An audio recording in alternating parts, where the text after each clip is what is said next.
నువ్వు ఇక్కడే ఉండు, నేను బాస్ ని కలిసి అలాగేనమ్మా.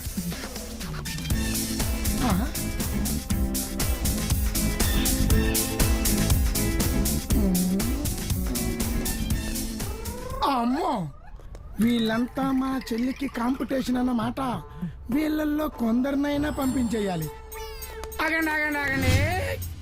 What happened sir? ఎనీథింగ్ రా? No no nothing. ప్రాక్టీస్ ఎక్కువైతే ఫైనల్ లో జోష్ తగ్గుతుంది నా పైన.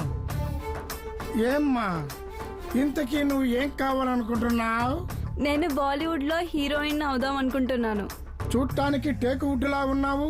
నీకు బాలీవుడ్ టాలీవుడ్ సెట్ కావమ్మా. నీ రేంజ్కి హాలీవుడ్ కరెక్ట్. అంతేనంటారా? అంతేనమ్మా, హాలీవుడ్ అంతా చూసేయి. ఇంతకీ నువ్వేం కావాలనుకుంటున్నావమ్మా? టైటానిక్ 2 సీక్వెల్ లో హీరోయిన్ అవుదాం అనుకుంటున్నాను. Tollywood Titanic. Good, very good. ఏంటి అలా చూస్తున్నారు? మీరంతా మిస్ ఇండియా కాంటెస్ట్ వెళ్తున్నారా? మీరు ఆ కాంటెస్ట్ లకి జడ్జిని. నిజమా? నేను మిస్ ఇండియా అవుతానా? ఎందుకు కావు? తప్పకుండా అవుతావు. అయితే నా ఫ్యూచర్ ఎలా ఉంటుంది సార్? అద్భుతం. నువ్వు మిస్ ఇండియా అవుతావు. ఆ తర్వాత మిస్ వరల్డ్ కాంటెస్ట్ లో గెలుస్తావు. ఆ తర్వాత మిస్ ప్లానెట్ కాంటెస్ట్ పెడుతున్నారు. మిస్ ప్లానెటా? యా, అంతరిక్షంలో అన్ని గ్రహాల్లో అందాల పోటీలు పెడుతున్నారు. నిన్ను అంగార గ్రహం తీసుకెళ్లి నీ నెత్తిన కిరీటం పెడతారు. Is it? అక్కడ ప్లాట్స్ బిజినెస్ చేసేవాళ్ళు నిన్ను మోడల్ గా తీసుకుంటారు.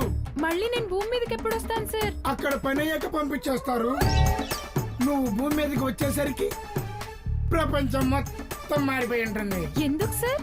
చూడమ్మా, అక్కడ సంవత్సరం అంటే ఇక్కడ 100 సంవత్సరాలతో సమానం. అక్కడ ఆడజనాభా తగ్గిపోయి ఒక్కొక్కరు 10 మందితో సహజీవనం చేస్తారు. నువ్వు మిస్ ఇండియా కాబట్టి ఇక్కడ నీ వెంట 100 మంది పడతారు.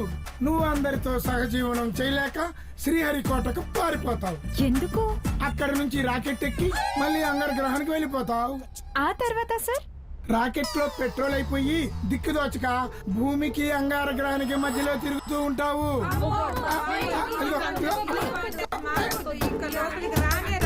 ఏంటన్నయ్య అందరు భయపడి పారిపోతున్నారు? ఏం లేదమ్మా, నువ్వు ఈ కాంటెస్ట్ లో గెలవాలంటే కొంతమంది అయినా పారిపోవాలి కదా. అదే నా టార్గెట్. అదా? ఆ